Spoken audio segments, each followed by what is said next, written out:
اور ان 4 آدمیوں کو مختلف جگہوں پہ بھیج دیں، اور پھر ان 4 آدمیوں سے کہیں کہ وہ آگے 4 آدمیوں کو پیغام دیں،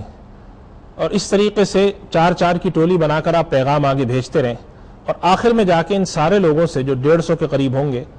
ان سے یہ پیغام وصول کرنے کے بعد آپ اندازہ لگائیں کہ ان کی پیغام رسانی میں کیا غلطی واقع ہوئی ہے، تو آپ کو بظاہر سیدھی سی بات سمجھ میں آئے گی کہ پیغام دینے والے کا پیغام ٹھیک تھا، لیکن لے جانے والوں نے اس میں جو سب سے بڑی غلطی کرتے تھے وہ 2 طرح کی کرتے ہیں۔ ایک، لے جانے والا میسج کو سمجھتا نہیں ہے، تو سمجھے بغیر آگے کمیونیکیٹ کرتا ہے، تو بعض دفعہ لفظ میں غلطی ہوتی ہے جسے ہم کہتے ہیں غلطی کا امکان۔ اور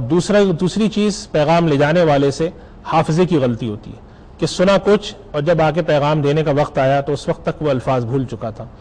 اور تیسری چیز یہ ہوتی ہے جو کہ غلطی تو نہیں ہوتی، اور وہ ہوتی بددیانتی، کہ سامنے والے نے پیغام کچھ سنا مگر جان بوجھ کر آگے غلط ٹرانسمٹ کیا۔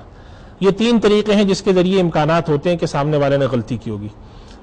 تو محدثین نے ان 3 پوائنٹس کی بنیاد پر آج سے 1500 سال پہلے، جس وقت حدیث کی سائنسز جمع ہوئی ہیں، سب سے پہلا حدیث کا جو جمع کرنے کا کام شروع ہوا حضرت عمر ابن عبدالعزیز رحمۃ اللہ علیہ کی حیات مبارکہ میں ہوا، جب انہوں نے حضرت عمرو بن حزم کو حکم دیا تھا کہ آپ جو ہے وہ احادیث کو باقاعدہ طور پہ اب جمع کریں، اس لیے کہ لوگوں کے ذہن میں چیزیں موجود تو ہیں مگر لکھی بھی نہیں ہیں۔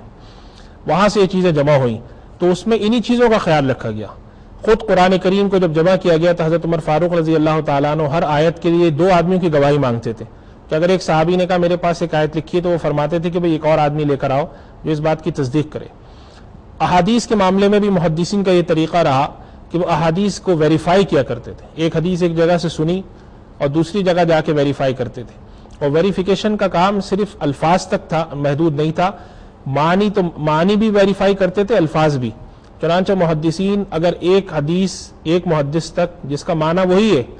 ایک محدث تک ایک لفظ سے آئی ہے، دوسرے تک دوسرے لفظ سے آئی ہے، تو معنی ایک ہونے کے باوجود اس کو وہ 2 حدیث شمار کرتے تھے۔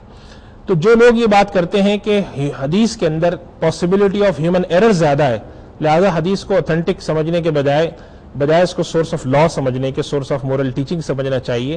ان لوگوں سے سب سے بڑی غلطی یہ ہوتی ہے کہ وہ احادیث کے نقل کرنے کے جو طریقہ کار رہے ان سے ناواقف ہیں۔ ان کو یہ پتہ نہیں کہ حدیث کس طریقے سے نقل ہو کے آئی، ان کو یہ معلوم نہیں کہ مسلمان اس روئے زمین پر پائے جانے والی واحد امت ہے جس نے نقل کرنے کے وہ طریقے انسانی دنیا کو دیے ہیں جن سے انسانی دنیا پہلے ناواقف تھی۔ چنانچہ مسلمانوں نے جو دنیا میں علوم متعارف کرائے علم حدیث کا جو سب سے بڑا علم متعارف کرایا وہ علم رجال کا کرایا، جس کے اندر محدثین حدیث کو تو پرکھتے ہی تھے، یہ بھی پرکھا کرتے تھے کہ جو شخص حدیث کو نقل کر کے ہم تک پہنچا رہا ہے اس کے حالات کیسے ہیں، وہ شخص دیانتدار ہے یا نہیں۔ بسا اوقات ایسا ہوتا تھا کہ ایک آدمی دیانتدار ہوتا تھا مگر اس آدمی کا حافظہ کمزور ہے، تو محدثین ان کی روایت کے بارے میں بھی لکھا کرتے تھے کہ یہ آدمی بہت نیک ہے، متقی ہیں، نمازی ہیں، تہجد گزار ہیں، مگر حافظہ کمزور ہے۔ بسا اوقات ایسا بھی ہوتا تھا کہ محدثین اس بنیاد پر احادیث کو بھی پرکھا کرتے تھے کہ سامنے والا شخص جو ہے وہ بات کو سمجھا کتنا ہے۔ چنانچہ محدثین کے ہاں جو بہت ساری اس قسم کی تفریقات ملتی ہیں، ظاہر ہے کہ اس پروگرام میں اتنا وقت نہیں ہے کہ وہ ساری تفصیلات رکھی جائیں، مگر بعض محدثین کے ہاں راوی کا، جو شخص روایت نقل کر رہا ہے اس کا فقیہ ہونا بھی ضروری تھا۔ وہ یہ شرط رکھا کرتے تھے کہ وہ شخص جو نقل کر رہا ہے وہ سمجھدار بھی ہو، اس کو معلوم ہو کہ میں کیا بات آگے پہنچا رہا ہوں۔ اسی طریقے سے وہ یہ بھی شرط رکھا کرتے تھے کہ وہ الفاظ کے اندر بھی کوئی کوتاہی نہ کرے۔ چنانچہ بہت سے محدثین کے واقعات ہیں کہ ایک محدث امام بخاری رحمۃ اللہ علیہ کا واقعہ ہے کہ وہ کسی اپنے ایک بڑے محدث سے حدیث سننے گئے، تو جب وہاں پہنچے تو وہ اپنے گھوڑے کو چارہ کھلانے کے لیے گھوڑے کا جو چارے کا برتن ہوتا ہے جس کو ہم تھوبڑا کہتے ہیں، اس کو گھوڑے کی طرف رخ کر کے گھوڑے کو اپنی طرف بلا رہے تھے، تو گھوڑا وہ سمجھ کر کے اس میں چارہ جیسی قریب آیا تو انہوں نے گھوڑے کو پکڑ لیا، لیکن اس کے اندر برتن میں چارہ نہیں تھا۔ امام بخاری رحمۃ اللہ علیہ نے جب یہ منظر دیکھا تو ان کو یہ بات پسند نہیں آئی، اور انہوں نے فرمایا کہ میں آپ سے حدیث نہیں لوں گا، اگرچہ جو عمل آپ نے کیا ہے وہ ایسا نہیں ہے کوئی اتنا برا، مگر مجھے گھوڑے کا دھوکہ دینا بھی آپ کا پسند نہیں آیا، لہٰذا میں آپ سے حدیث نہیں لوں گا، اس لیے کہ ہو سکتا ہے کہ آپ دیانتداری کے معیارات کو کما حق نہ پرکھتے ہوں۔ تو یہ وہ چیزیں تھیں جو محدثین نے اس زمانے سے احتیاط کی۔ تو اس وجہ سے جو حضرات یہ دعویٰ کرتے ہیں کہ حدیث کے اندر ہیومن ایرر کی پاسبلٹی بہت زیادہ ہے، وہ حضرات در حقیقت حقائق کے بجائے ان چیزوں کا ذکر کر رہے ہوتے ہیں جو توہمات ہیں، اور اس وقت جو ماڈرن سائنسز ہمیں بتاتی ہیں کہ پرسپشن ایک الگ چیز ہوتی ہے، ریالٹی الگ چیز ہوتی ہے. تو پرسپشن ڈیولپ کرنے سے یہ سمجھ لینا کہ کسی چیز کے بارے میں جو ہم سوچ رہے ہیں ویسے ہی ہوگی، یہ غلط ہے. حقائق اس کے بالکل برعکس ہیں. اس کے بعد ہم اس چیز پر آ جاتے ہیں کہ حدیث کی اہمیت کیا ہے. اگر ہم حدیث کو زندگی سے نکال دیتے ہیں یا احادیث کو ہم صرف مورل ٹیچنگ کا درجہ دیتے ہیں other than source of law, تو اس سے دقت کیا پیدا ہوتی ہے. یہ ایک بہت اہم سوال ہے جو آج کے دور میں بہت زیادہ گھوم کر آتا ہے. اس لیے کہ حدیث کی اہمیت یہ ہے کہ اگر ہم حدیث کو باہر نکالتے ہیں تو پھر قرآن کریم کی منمانی تشریح کرنا آسان ہے.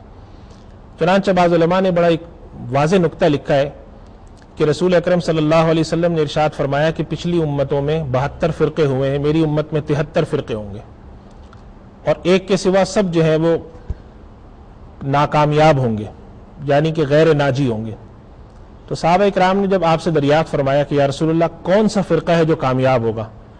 تو آپ صلی اللہ علیہ وسلم نے جو جواب دیا تھا وہ بڑا ایک اہم جواب تھا، اور وہ ہمارے لیے مشعل راہ ہے حدیث کی اہمیت کے لیے. آپ نے فرمایا کہ ما انا علیہ و اصحابی، وہ راستہ جس پر میں اور میرے صحابہ ہیں.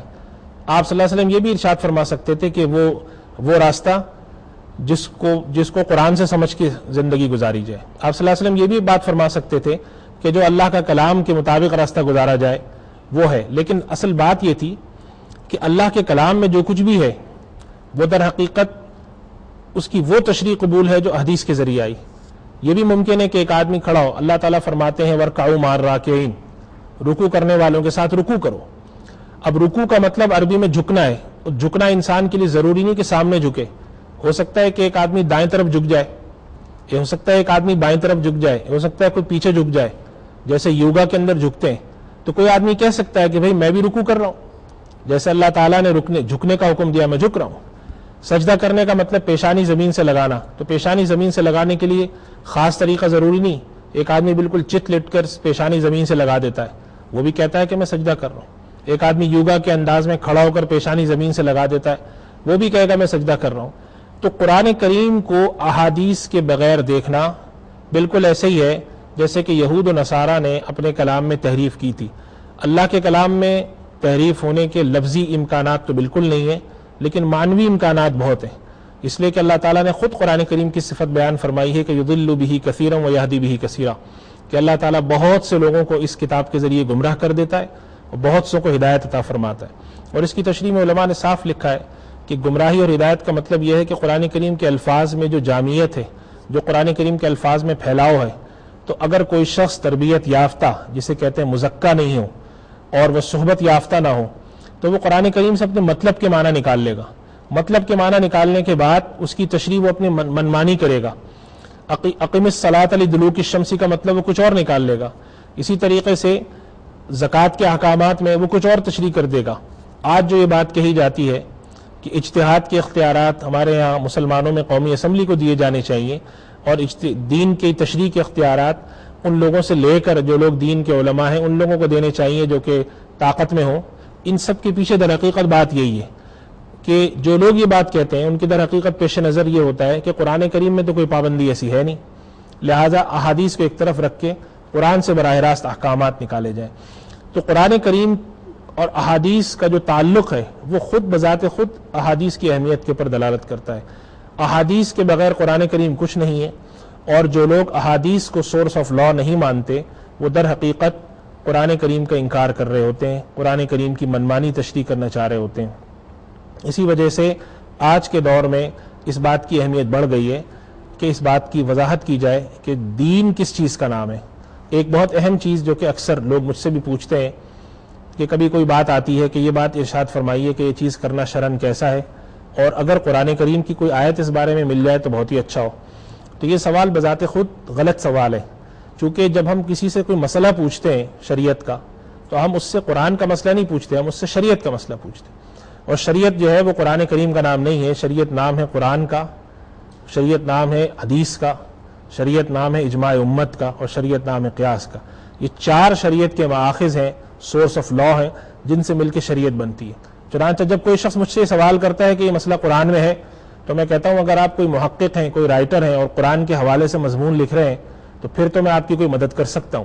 لیکن اگر آپ یہ جاننا چاہتے ہیں کہ شریعت میں اس مسئلے کا حکم کیا ہے تو اس کے لیے قرآن میں ہونا کوئی ضروری نہیں ہے. چونکہ اگر ہم قرآن کریم کی کمپلشن رکھ لیں کہ قرآن کریم سے ہی مسئلہ نکالا جائے گا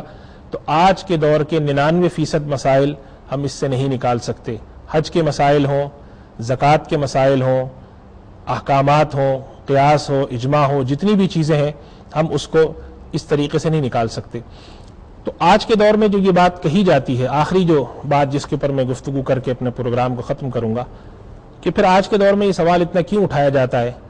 کہ احادیث کی حیثیت قرآن کے مقابلے میں کم ہے لہٰذا ہم اس کو نہ مانیں.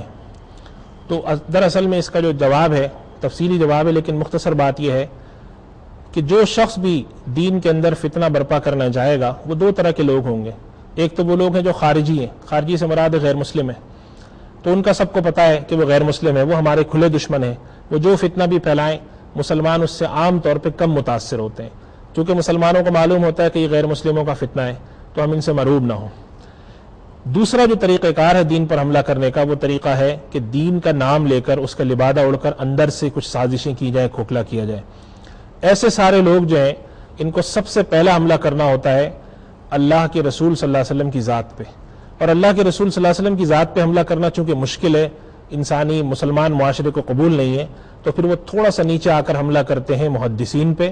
حدیث پہ اور فقہ پہ. سب سے آسان ٹارگٹ یہی ہے، اس پر حملہ کر کے لوگوں کو مشکوک کر دیتے ہیں. جب لوگ حدیث کے بارے میں مشکوک ہیں تو گویا کہ اللہ کے رسول کے بارے میں مشکوک ہیں،